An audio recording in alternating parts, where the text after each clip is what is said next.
Good evening, everyone, and welcome. I'm Divya Gopalakrishnan, and on behalf of CareEdge, I welcome you to our discussion today on transforming power, our smart meters redefining efficiency. We sincerely appreciate your time in joining us for this webinar. We would like to welcome our esteemed guest speakers for today, Mr. Manoj Kumar Singh, Sector CFO, GMR Energy Limited, Mr. Saahas, Chief Strategy and Operational Officer, Polaris Smart Metering Private Limited, and Mr. Shwetabh Verma, General Manager, RDSS, Power Finance Corporation Limited. The session will be moderated by Sabishtachi Majumdar, Director, Senior Director, CareEdge Ratings. We will commence this session with a presentation by Agni Mitrakar, Associate Director, CareEdge Ratings. This will be followed by a panel discussion and a Q&A session.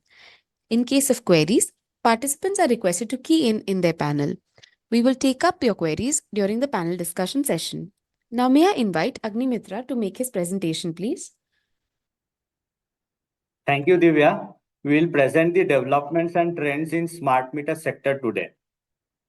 A gist of our findings is as mentioned. We have segregated the same under the performance of DISCOM at aggregate level, the focal point for DISCOMs and AMISP for implementing smart meters, and lastly on the journey of implementation.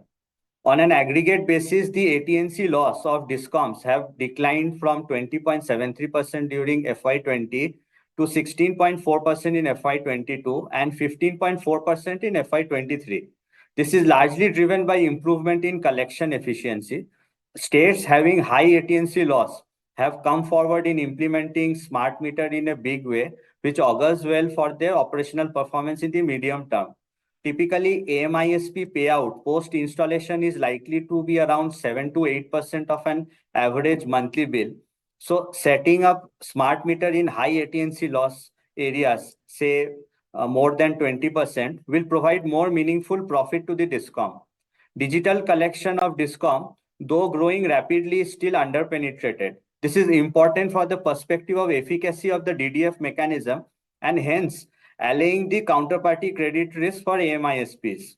The AMISPs are expected to have robust debt coverage metrics even at higher interest rate, thus providing sufficient viability for financing. India has ambitious metering target for December 25, that is 25 crore meters. The envisaged investment outlay is rupees 1.1 lakh crore, necessitating debt of rupees 76,000 crore. CareEdge rating anticipates an additional revenue potential of up to 7 lakh crore in next 7 years. The implementation of smart metering has been sluggish under RDSS so far, and so has been the disbursement of GBS. CareEdge rating expects likely achievement of about 40 to 50% of the target by December 2025. There has been a structural positive changes in the DISCOMs in the country leading to improved operational performance post COVID-19 pandemic. The AT&C loss have reduced by impressive margin in the past. This is largely driven by improved collection efficiency, which was in excess of 97% during FY22 and 23.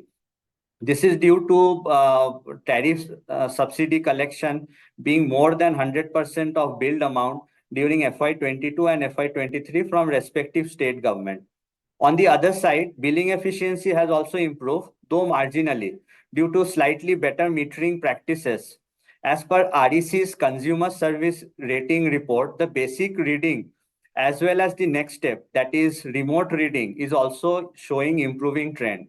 A substantial amount of losses can be curbed if the actual reading can be covered to the extent of near 100%.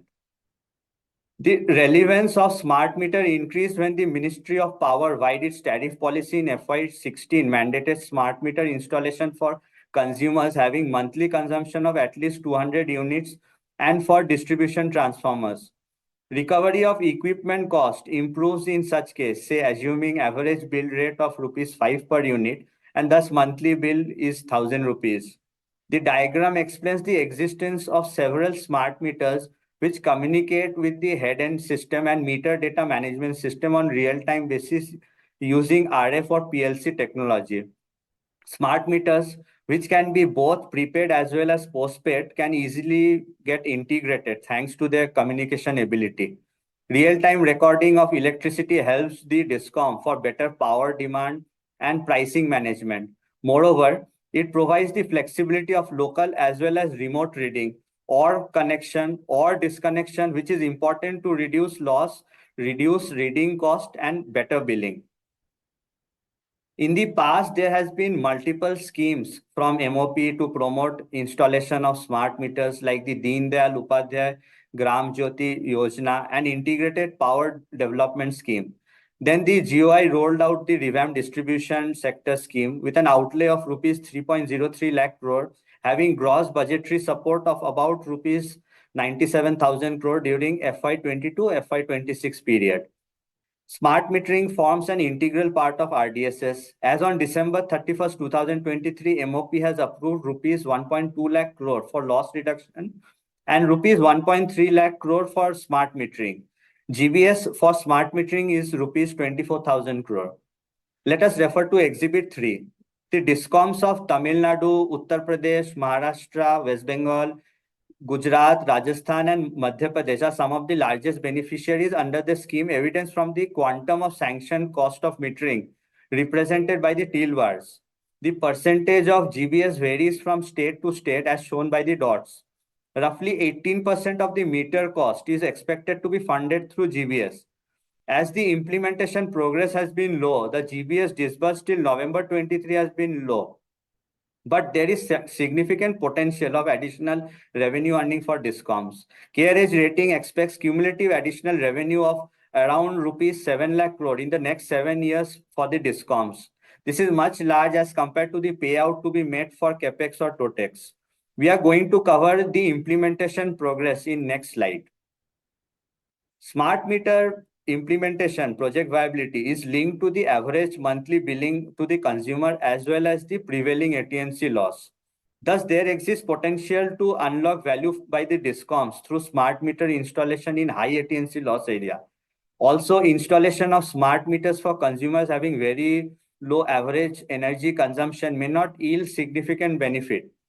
In Exhibit 6, the bar indicates the number of meters to be installed while the dot indicates the installation progress. We have presented 13 states in Exhibit 6 where the total sanctioned meter to be installed is around 22 crores. The gray bars are for the states having high AT&C loss while the teal bars are for relatively lower AT&C loss. The high AT&C states have made marginally higher progress in terms of installation. Substantial progress that is above 80% in these states will have major positive impact in the overall AT&C loss of the country. As on March 5th, 2024, the cumulative meters installed in mere 97 lakhs. The implementation pace has to be very quickly ramped up to meet the desired target as per the scheme. Given the gradual progress made in terms of the connection allocation and the moderate meter manufacturing capacity utilization, CareEdge rating expects that only 40 to 50% of the targeted meters may get installed by the stipulated time, as can be seen from Exhibit 6.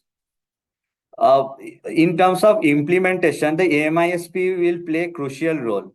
The sustainability and investment attractiveness of the AMISP model is greatly enhanced by the stage-wise reimbursement of CAPEX as well as the collection mechanism explained in a subsequent slide. In this slide, we'll discuss the merits of the business model of AMISP. The long-term contract, which is typically for 10 years between the DISCOM and the AMISP for capital expenditure and operational expenditure, provides revenue visibility against this investment. The AMISP has broadly two revenue streams: one-time lump sum charge on every meter installed, and two, the monthly service charge. The lump sum payment, which will be paid by the DISCOM to the AMISP as cash construction support, will be backed by the gross budgetary support from the central government. For the monthly service charge, the DDF will ensure timely collection for the AMISP. All the online payment from consumers through payment gateways shall be pooled and deposited in the DDF, which will be routed to the AMISP's escrow account. The payment to AMISP shall be treated as O&M expense, also getting priority over other creditors such as Genco, Transco, and lenders payment. And hence only post payment of the entire monthly service charge from the DDF to the AMISP will any money flow to the DISCOM. Moreover, the DISCOM will be liable, while not obligated, to maintain cover equivalent to about 5 times the monthly billing of AMISP in the DDF account. This is expected to significantly curtail the counterparty risk, which otherwise emanates from regular transaction with the financially weaker DISCOMs in India. In this and next slide, we will try to map the important timelines in project implementation and operations and how the fund is flowing for an AMISP. Let's say the AMISP bids installation of 100 meters. We have assumed that the total bid price to have two components. One is cost of each meter, and secondly, the present value of the O&M cost for the live. The lump sum amount to be received for each meter is say 15%. Typically, within 6 months of approval, the MISP is envisaged to obtain all clearance, establish financial closure, and start deploying meters. The sponsor commits its equity initially, is able to install, say, 5 meters in next 1 month. And upon immediately achievement of 5% installation, go live can be declared, and AMISP starts receiving cash flows, one through monthly payment and two one-time lump sum payment for each meter installed. Thus, the inflow boosts up the internal accrual for CapEx and eases out the equity and debt deployment requirement for the balance meter to be installed. Typically, the installation finishes within 20 months from go live, and the MISP bills the DISCOM for the balance 93 months on monthly basis. As explained in the previous slide, there exists counterparty credit risk exposure for the lump sum payment only. The monthly payment, which is supposed to have sufficient cover through the DDF, is expected to have much lower receivable risk. Now, question is there adequate digital collection which can sufficiently cover the monthly billing of this MISP? That is what we will discuss in our next slide. As per REC customer service report for DISCOMs, the digital collection in India, while rapidly growing from 27% in FY21 to 38% in FY23, is still low. This is shown by the blue bars in Exhibit 7. Suppose if a DISCOM has to pay 5% of its revenue to AMISP, it will have to maintain 25% of the revenue in DDF float balance to provide a very strong structural protection in terms of the monthly payment to the AMISP. While there may be many DISCOMs which have clocked high digital collection, that is above 50% in FY23, which we can see from Exhibit 8, there are many lagging DISCOMs as shown in Exhibit 9, where the digital collection is yet to cross 25% of the total. So thus it may so happen that the DDF pool and the collection pattern may vary from state to state, where digital collection is still low. Let us now see the risk and mitigants in the MISP model. First, the pre-commissioning ones. One is meter supply risk. The annual smart meter manufacturing capacity in India is estimated to be around 7 crore presently. The semiconductor is a critical component in smart meter manufacturing, and India is dependent on import for the same. The manufacturing sector is dominated by 4-5 players who are operating at 65% to 70% capacity utilization. A meter manufacturing come MISP player is likely to have advantage in terms of smoother supply. Moreover, fixed price contract with adequate supply protection clauses will help the AMISP during implementation. Consumer resistance due to lack of knowledge is a challenge. While the DISCOM is responsible for providing adequate available connection points to the DISCOM, the presence of project descoping adds comfort. Due to the inherent lower leverage on account of cash construction support from DISCOM, project has expected to have lower debt and equity requirement, which again provides strength to some extent. Post-commissioning, the major risk is due to counterparty credit risk emanating from the collection of the lump sum payment from DISCOM. Working capital in form of promoter loan or bridge loan will alleviate liquidity. The provision of LPSC acts as a deterrent. The DISCOM's ability to abide by the RDSS business plan is crucial for timely release of the GBS from central government, which will aid it to liquidate the lump sum payment dues to the MISP. And hence, monitoring of the RDSS plan progress is important. The DDF, which has performed satisfactorily so far in terms of payment to MISP, is not fully tested. However, the structure provides adequate comfort. Lastly, the MISP also faces O&M escalation risk and data security risk, which needs to be adequately covered for efficient operations. Now, typically, a lender would like to have adequate promoter support during construction. This can be in the form of cost overrun or cash deficit funding or LD compensation. The stipulation of cash sweep, provision of DESRA can tide liquidity mismatch. Undertaking from sponsor in case of delayed lump sum payment and prepayment of term loan upon contract termination is likely to provide comfort post commissioning. Let us try to understand the economics of AMISP from lender's perspective. Assuming monthly service charge of around rupees 65 per meter, exclusive of GST, and a capital cost of around 5,600 per meter, DSCR is expected to be in the range of 1.2x to 1.3x. The model is expected to handle some amount of cost overrun and interest escalation also, which we can see from the scenario table to the right. However, delayed lump sum payment is likely to impact the leverage and liquidity. Some of the key takeaways are smart meter installation is likely to get ramped up in FY25 and 26. However, it is still likely to miss the target by significant margin. The progress in key states will be important to reduce overall AT&C loss in the country. Once the implementation is through, say, let's say 80%, operational performance in terms of AT&C loss has the potential to reduce to low double digit, subject to continued timely receipt of subsidy and realization of government dues. In the long run, DISCOMs will be able to control and monitor their load management. While timely collection of lump sum payment from DISCOM is to be seen, the DDF mechanism stands strong to instill investor confidence in smart metering sector.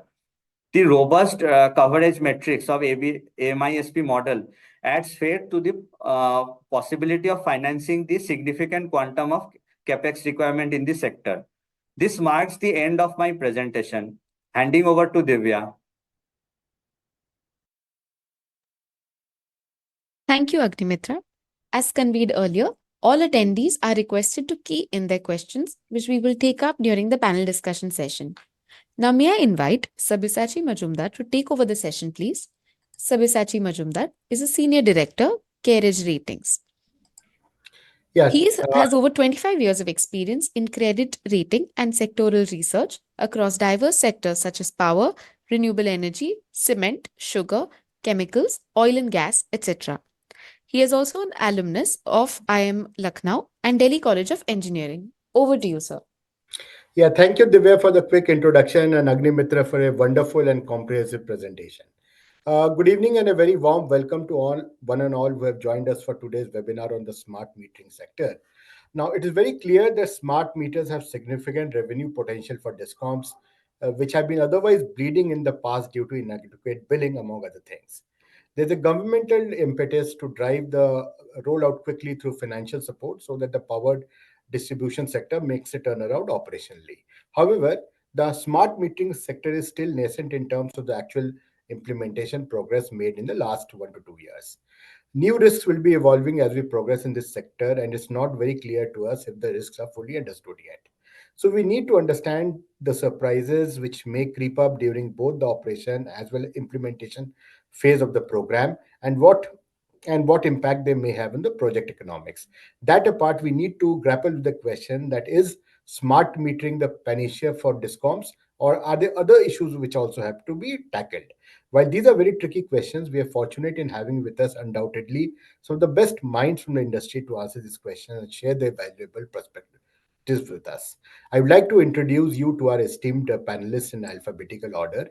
Our first panelist is Mr. Manoj Kumar Singh, the CFO for energy sector of the GMR Group. His working experience spans over almost 28 years with uh, exemplary achievement in fields of infrastructure in the areas of M&A, divestment, business development, asset management, corporate and project finance. He spent about 24 years in emerging markets and about four years in the developed markets. Welcome, Mr. Singh, to our panelist, and thank you very much for taking your time out for our program. Our next panelist is Mr. Saahas, Chief Strategy and Operational Officer of Polaris Smart Metering Private Limited.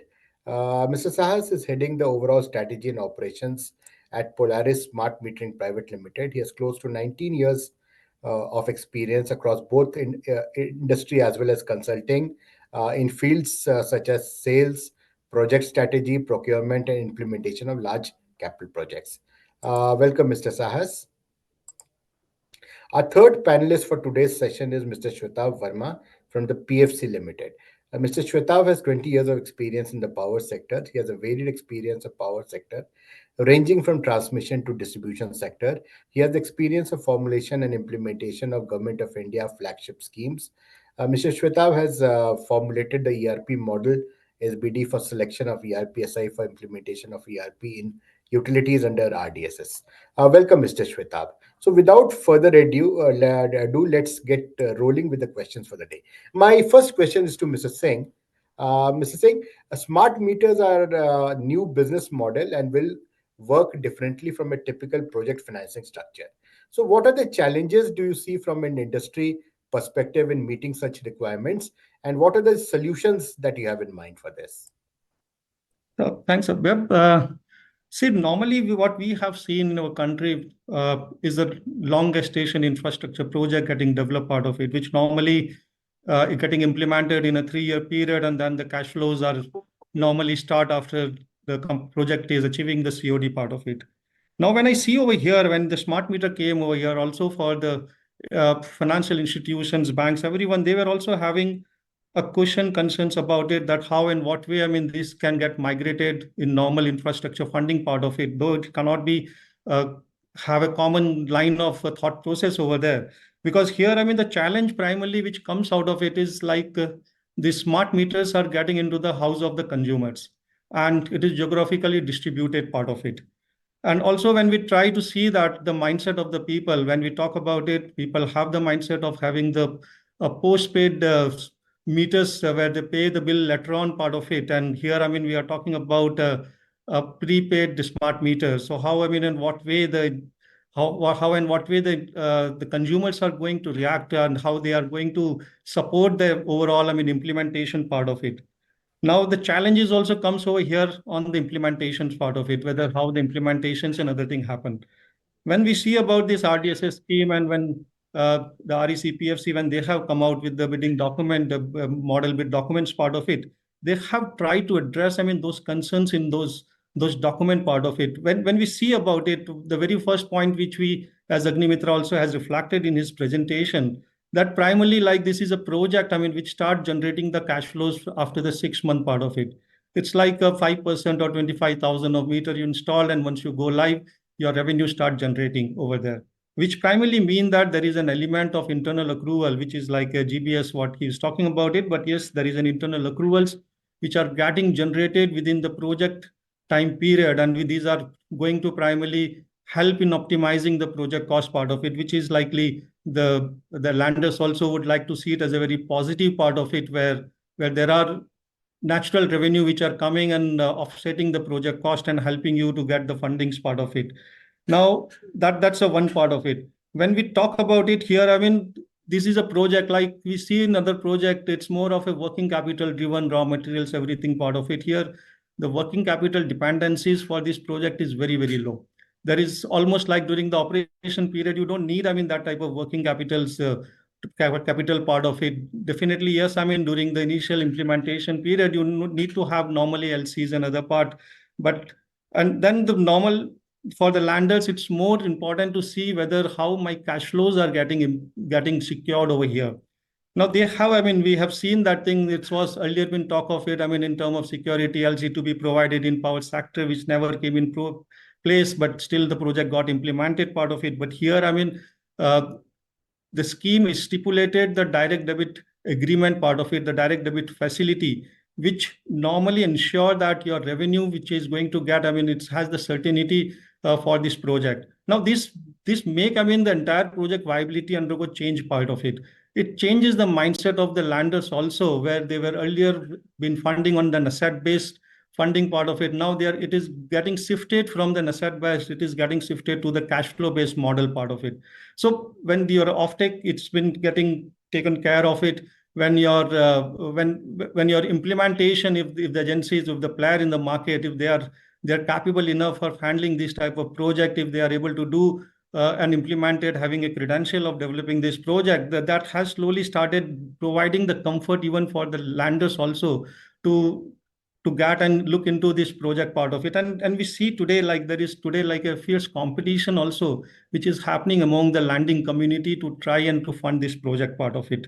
Now, this is a project model which is like a 10-year, like other projects are in 30 years time life part or 20 years of revenue cycle. This has a 30-year life cycle.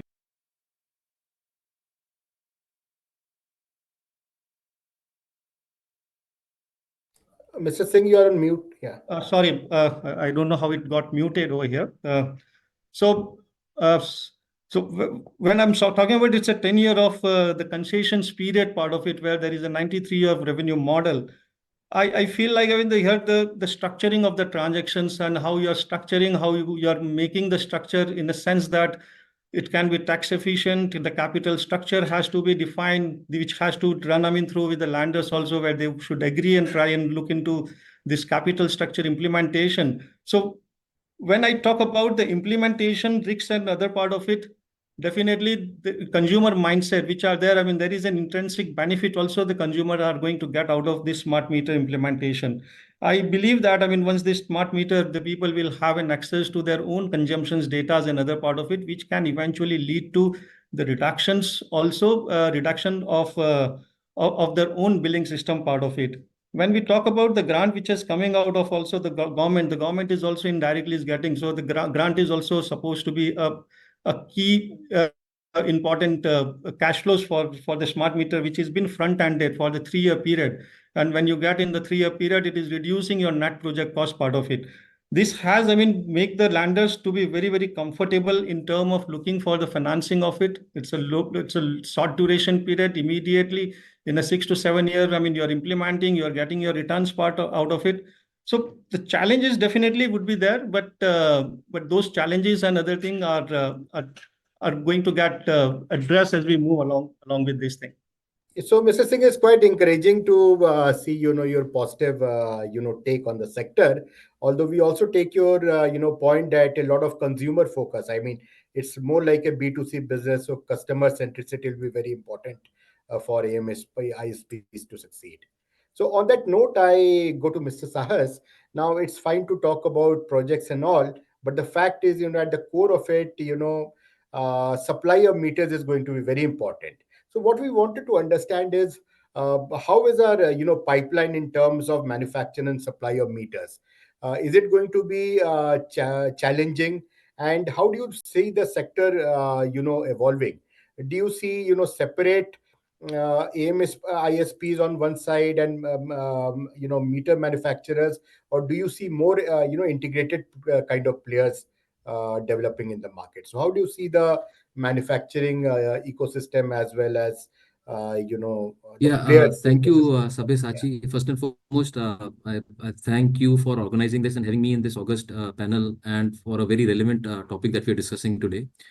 So coming to the point that you have asked on the supply, I think it's very important to understand that the supply of meters is not only a function of the capability, but it's also a function of various other important things that ensure that the supplies happen. Essentially meaning, starting with, let's say, specifications, right? The standards, approvals, and then, of course, the demand. All put together, if I would say that I think what has happened with the standard bidding document being there, at least most of the challenges that were anticipated have got addressed. As certainly there are specifications which are very clearly laid out, the standards are mentioned. And then there are some utility specific requirements, but which are again taken care of when an individual RFP is getting prepared. One of the other important points, which is, which I just mentioned, is on the demand. When this program got initiated, there was a time when, it was anticipated that given the kind of targets that are there, and I think you mentioned in your presentation also about 25 crore to be met in December 25.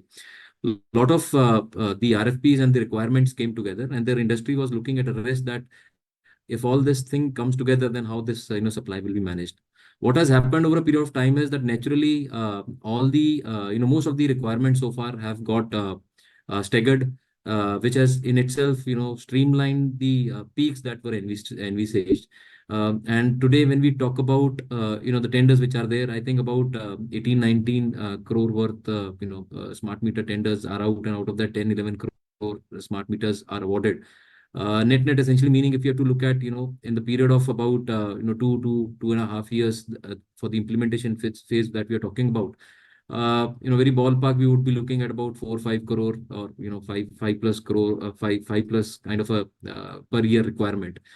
I think you very well covered that the existing requirement is the existing capacity is about 7 crore, and then what we are also looking at is a lot of investments coming in. In fact, the company that I represent, we ourselves are looking at ramping up and have significantly ramped up our own capacity. So I think the industry is reacting to the supply requirement. And to summarize, given that a lot of things have been standardized through the RDS and the standard bidding document, I think at least many of the functions are taken care of, and then the individual players will have to look at their supply forecast and have to manage that. But I don't see that there should be any challenge in meeting the demand which is there. And to the second point that you mentioned, I think, of course, given the nature of work that that is required to be done in the implementation phase, which requires a lot of integration that needs to be done, and then there are a lot of dependencies which are there. If the whole value chain is divided into multiple components, the number of interfaces get increased, and hence the lesser the interfaces, the better control on the delivery of the project is there. So net, I would say that, of course, we will be seeing players who would be looking at an integrated deployment. However, with that said, the individual OEMs will certainly stand ground because of the expertise and depth that they bring, and it would remain sort of hybrid, wherein of course, any again, given company strategy to implement the integration, the more the integrated the solution is, the better it would be. But then there can be areas of expertise that a company can rely upon. So I take it from you that availability of meters is not going to be a problem for rolling out a network in the time frame that we are seeing. So let me move to Mr. Shwetabh from PFC. I mean, obviously, no one knows the key element in our value chain, which is basically the discoms, where all the money has to be collected, and where we see a lot of the problems being centered. Obviously, no one knows the discom sector better than PFC. Now, what we wanted to understand is that I mean, it's fine that smart meters are very important to curb losses through improvement in billing efficiency, etc. But obviously, smart meters are not the only element. I mean, lack of billing is not the only element which is causing financial stress to the discoms. There are presumably other issues as well. So we wanted to have your feedback on that. And particularly, we know that there are certain states where actually the 18th, I mean, the billing losses are very low, but even then they are in some sort of a cash strapped position. So we wanted to have your feedback. That is it purely, I mean, is it the panacea of all problems, or there are other things, including tariff setting and other measures, timely receipt of subsidy, etc., which need to be done for making the discoms cash positive? Sir,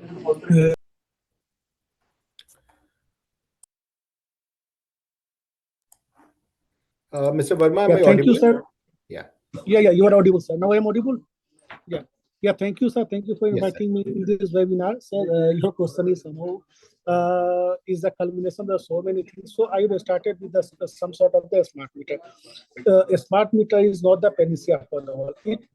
Since a smart meter, from the perspective of the DISCOM, I would say that it is a technological intervention. So apart from the so many things that we are knowing that it is going to reduce our TNC, it increases our tariff collection, and so many things. Apart from the so many things, it is a technological intervention, because we are moving in a direction where everything is going to be on the IT-based system. So transition from the electromechanical systems or from the electronic system to the AMISP is just a technological intervention with the so many benefits which is going to benefit the DISCOM. the benefit they are going to get is already embedded under the RDSS guideline, and we have talked so much about it. The one question that user just tell me that some states have even 8% of the AT&C losses. Okay, I'm agree with it. They have the 8% of the losses, and they say that we don't require the smart metering. Okay, I am also agree with it. But if there is a 8% of the AT&C loss, then we also agree that if we would like to reduce their AT&C losses from the 8 to 7%, or in the lower figure side, we require a high intensity of the investment in reducing to those areas. A rough figure states as if on the pan-India basis, if you would like to reduce the AT&C losses to 1% only, then you require the investment of about 6,000 crores of the rupees. So this is a huge investment, and this themselves, since India is a developing country and in the coming is going to be a developed nation, we don't have the crunch of the resources. So we are in a position to invest so much amount also. And that's why the government of India is also taking so much initiative to do all this. So from the utility perspective, I say the smart meter is the one thing which at least facilitate to make them more efficient in this direction. That's why although selectivity is the one thing, if the DISCOM is so much efficient in their approach, certainly selectivity is in the hands of the utility. Some states also make a representation about it, how they would like to implement the smart metering. So the RDSS so states has to sync in themselves with the guideline of the RDSS. So from the state perspective or from the DISCOM perspective, just I say we require a perception shift, because at present we know electricity is the only one commodity which we use first and then pay later. Because most of the commodities is we have to pay first and then we are going to use it. So first of all, there is a shift in this perception that electricity is also a commodity and utilities also doing their business. And that's why for doing their business, at least we have the record at what price and what amount we are going to purchase from the market and at what price we are going to sell it to the consumers. So here this technological intervention is required, because under the smart metering approach, we also make one concept of the energy accounting. Another is a system metering. Under the system metering, we are installing the we are completely in a position to measure our energy accounts. We manage our energy accounts. So when we are able to know how much we get and how much we are going to sell at what price, then our performance is going to be increased. In absence of the energy accounting, utility are not in a position to tell what is going to be or what is a focused area where they are going to focus to improve their billing efficiency and collection efficiency. So here the DISCOM has get a insight. So where we have to focus to make our more and more effective. And when it comes to the feasibility of the DISCOM, certainly we tell that our SCS and ARR cost going to be zero or near to the zero. So whenever we are going tending near to the zero, our DISCOM is going to be more efficient. So that's why if we are going to reduce this gap, certainly we have to make our tariff more reliable, more feasible. But sir, I say our government of India is more focused to make India a manufacturing hub. So, and we know the elasticity of the power is 0.9 in terms of our GDP growth. So at the elasticity of the 0.9, raising of the tariff at each and every time is going to increase the input cost for the manufacturing. So I am not against the rising cost of the tariff each and every year, but at the same time, I also make a judicious view that if we are going to manage our resources well and in advance with the intervention of some more technology, such as the implementation of our most robust billing solutions, our ERP. By implementing the ERP, we are going to manage our resources well, so that we are going to optimize our cost. And so by optimizing our resources well, perhaps we are not in a position to increase the tariff all the time if something not unforeseen happens. So in this regard, I also make a perspective from the utility point and under the RDSS point of view, that under the RDSS also makes an intervention for the implementation of IT and OT devices, so that the DISCOM resources manage the resources well, make them more efficient by the energy accounting. They focused on the pockets where they are going to make more efforts to reduce the latency losses by whatsoever matter. Under the RDSS, we divide this in the two components. One is by the implementation of the MISP, or another is by the loss by the creating of the substation lines or the loss reduction factors. So by adopting these two, certain utilities are in a more reliable position and more resilient position to do the things. And another factor which is the RDSS governing is the regulatory framework, because under the implementation of the RDS, there are the two things.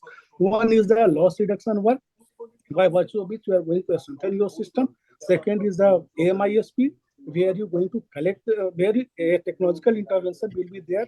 You are going to reduce the latency losses, make system more reliable, collect the data for the future usage to minimize your PPA cost. And another, sorry, and another thing is the regulatory aspects. Under the regulatory aspect, we evaluate the utility each and every year at the end with a predefined trajectory, which is approved under our esteemed monitoring committee. So under the predefined trajectory, we evaluate the performance of the utility on the regulatory facts, about 8 factors: reduction of the AT&C losses with a predefined trajectory, reduction of the SCSARR with a predefined receiving of the subsidy, receiving of the government dues. These are the 8 factors on which we are going to evaluate the DISCOM at the end of the year, and if they are qualified, then only they are in a position to receive the grant for the that year. So by virtue of these 3 measures, implementation of the MISP, by implementing the loss reduction measures, and by improving the regulatory framework, and what is the governance. If you're going to implement all these 3 things, governance automatically comes in your system, and once the governance comes, certainly you are in a position to improve the performance of your system. So by these 3 and 4 aspects, they are in a position to in a well-being or do their business in a more proficient. Thank you, sir. Mr. Verma, so basically the message we take away is that, smart metering is not a panacea, but there's a whole bouquet of measures which have to be taking place across operations. Sir, panacea is a thing that the panacea does not cure at all. It is one of the measures which is the more proficient. It's not a cog in the wheel, but it is a one matter, because a pinch of the salt is completely alter the taste of your vegetable. So if something more, something less is in your vegetable, certainly your taste is going to be jeopardized. So this is a smart metering concept. So if you're not implementing the smart metering in a holistic way, certainly you are not going to get the desired result of the RDSS. Or another factor which is supplementing all this is a regulatory aspect and the governance. This all makes the our RDSS more resilient in nature and more holistic and more profitable for the utility to change their. So my next question is to Mrs. Saahas. Mrs. Saahas, how do you see the bidding trends in the industry?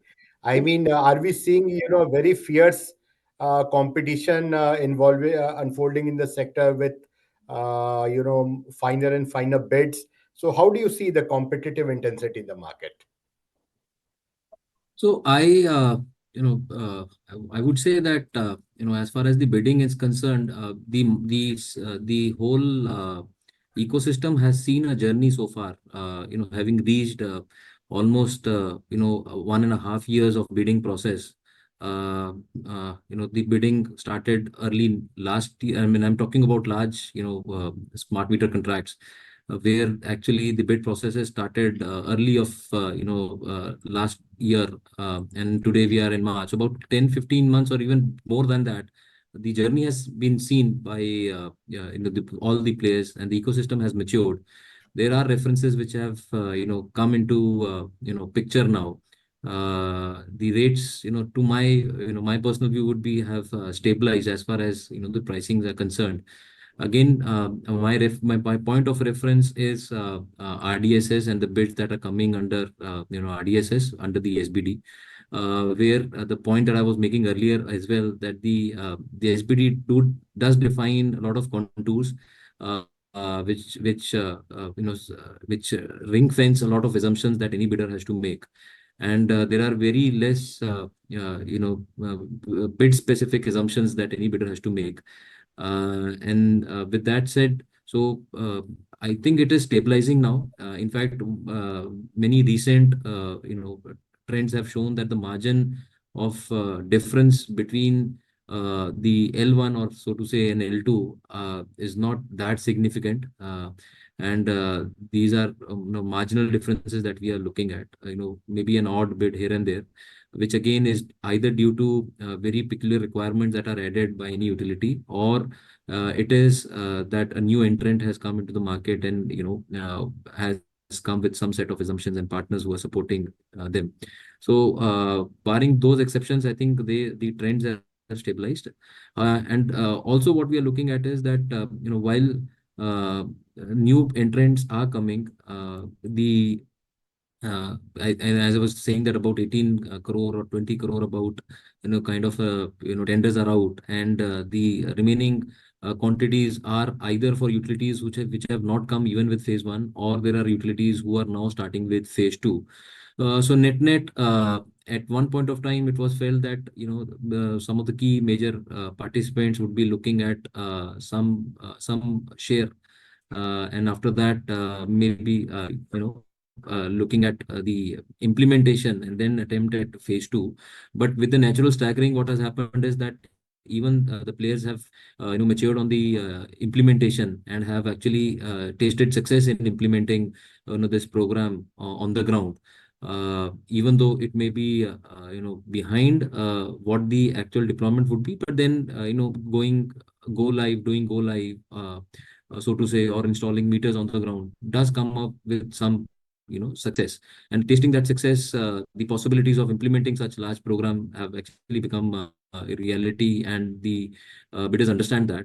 So the recent trend that we are looking at is that even with the stakeholders or the participants in the ecosystem who have seen at a who are at a substantial share are also excited about looking at adding more opportunities. Of course, it brings in more efficiency, and not only because of efficiency, but also to see that having tasted the success, they want to look at better utilities. So I think to conclude, the rates I would say are stabilizing to my personal view, and also that while there are new entrants who are coming, players with substantial stakeholders share are still interested to look at the upcoming opportunities.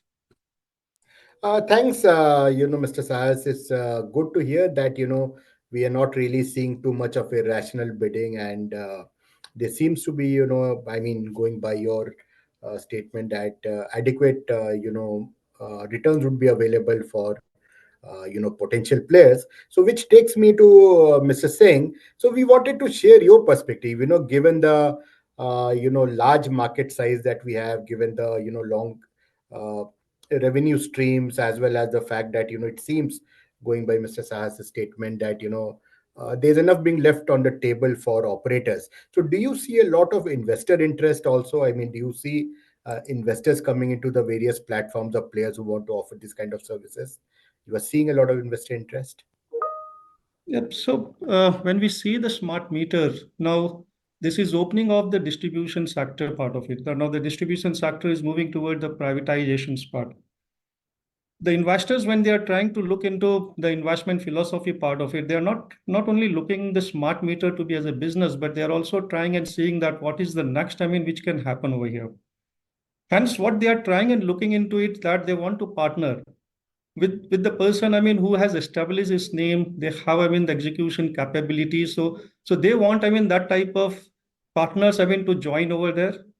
And this platform, when it is getting created, what normally it trying to bring over that is a plug and play part of it. Today we are trying to create a platform based on the smart meter, but as we move on, as going forward, there will be some other adjacencies and other opportunities which are going to come in the smart meters, and this industry which is getting open over there. The investor is finding a substantial interest to look and invest into this industry part. And hence, this investor, they are, scouting. They're scouting. They're looking for the local players. There is an interest from the foreign investors. So all people are coming, joining over here. So I feel, that this is something like the platform play will be going to be the long-term strategy of any investors to try and see, but they will not be trying to look from a 10-year perspective part of it. Now, also, I mean, this is an industry, I mean, which cater to the all type of investor. One is like if an investor who has a long-term play over here, it's cater to them also. But if any investors, I mean, who are having an yield investor in yield model primarily part of it, that also will be going to have a growing interest into this industry or in this meter part of it, where they can come into it and then they can get the returns and which are very, very secured in nature part of it. So I feel, I mean, that this is something, an industry or this something, an area which has opened up the things for the private player to come into it, and also the financial investor or the strategic investor to come join hand and to take this business to the next level.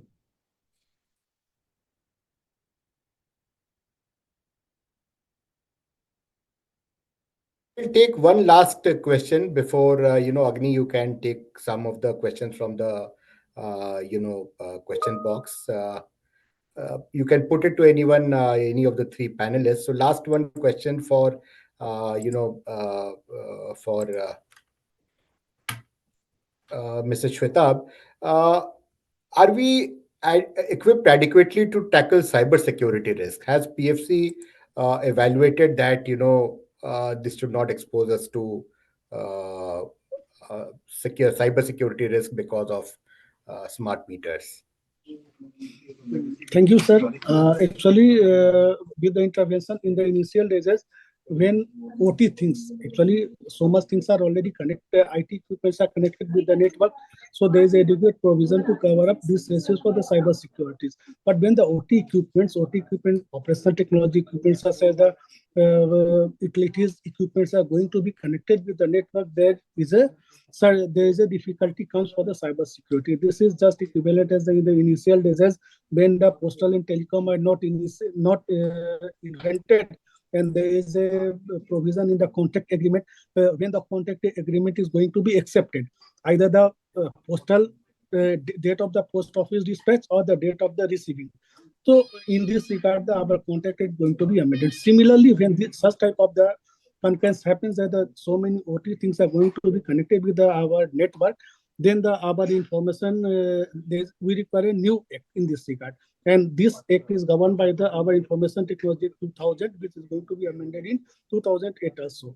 So in these amendments, there is a provision that whenever any OT equipment is going to be connected to the network, it has a certain provisions, and that's why with the ambit of our Information Act, there is a National Cyber Security Plan is also going to be formulated by the Government of India in the 2003 under the Department of the Ministry of Electronics and Information Technology, that's the MATI.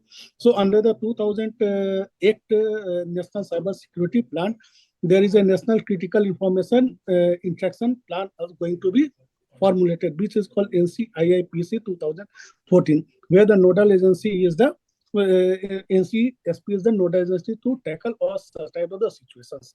So whenever we are going to formulate any bid documents, either it should be for the ITOT or for the AMISP, we should take proper precaution that these rules and regulations should be included in our bid documents, or also simulated the bidders or sensitize the bidders that such type of infrastructure should be created, or while bidding the document, in any respect, they should take consideration all these aspects.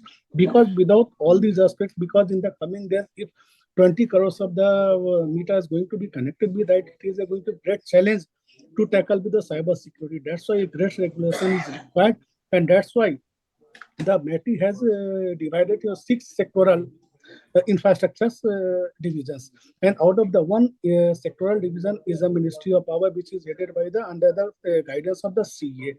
So under the CA, proper guideline has to be formulated to tackle the cyber security situations. And another thing, for testing the vulnerability and how to connect with the network, the provisions comes from the 13, which is also under the MATI. So that's why these provisions are always included while formulating any type of the bidding document which is pertaining to ITOT or the MISP or any equipment which is going to be connected with our network.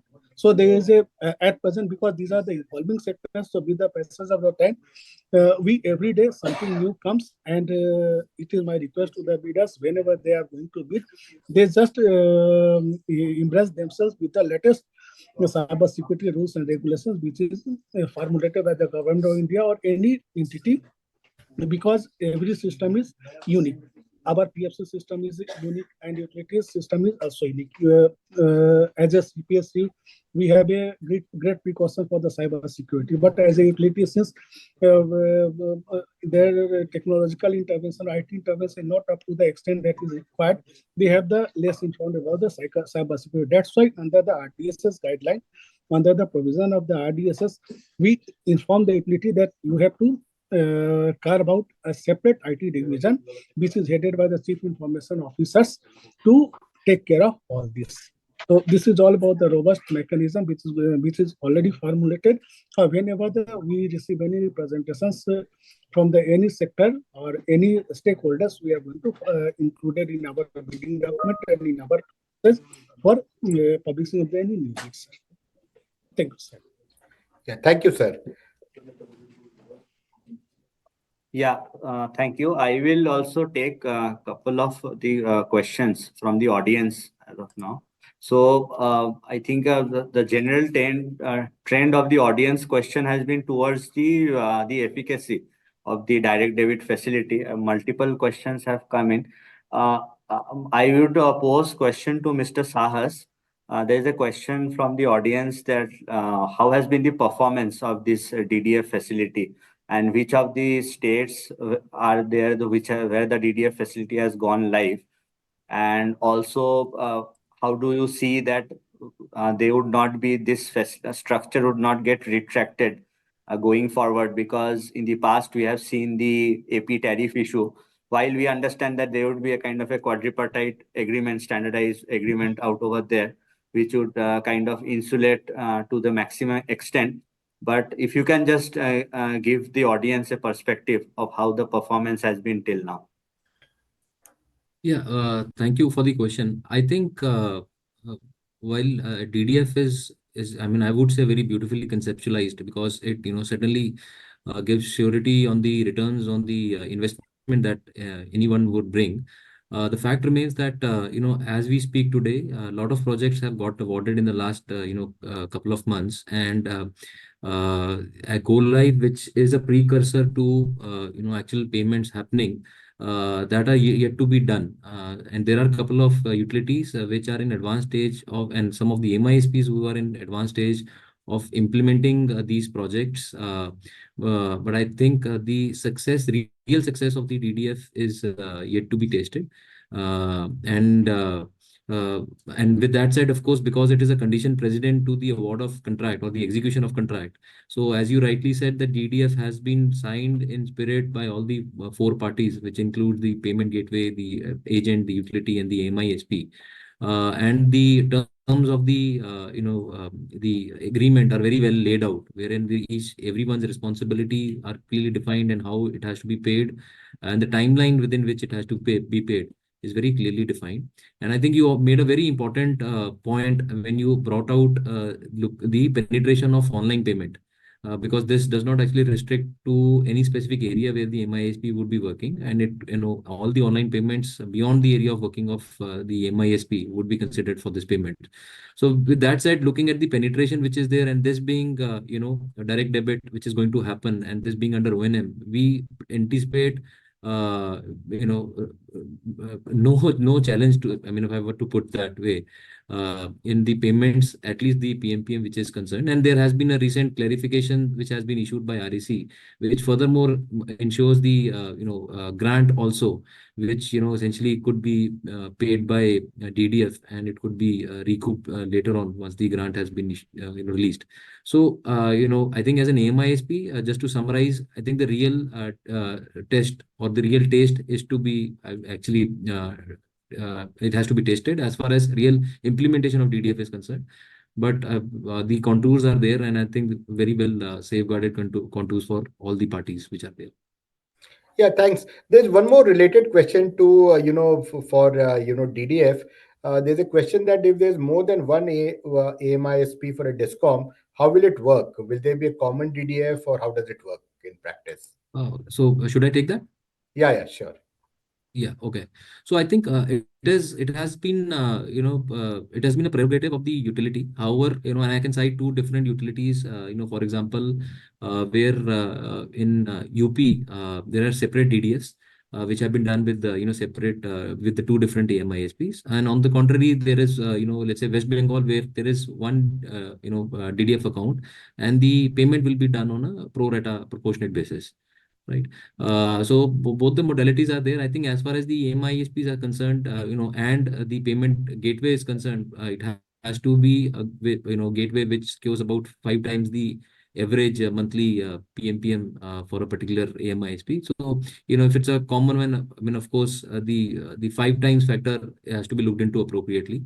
And if it is a separate DDF, then accordingly it has to be looked at. So both the summarize both the practices are being looked at. However, individually looking into the each of the practices, they are de-risked by looking at the selection of the payment gateway and the online let's say payment which is being received by the utility. Okay. Thanks. So there's one more question which I found very interesting. I mean, it's on the customer perspective. So have the customers been, I mean, what has been the customer response? Have they been reluctant in letting the AMISPs install the smart meters at the location? And, how is it being managed?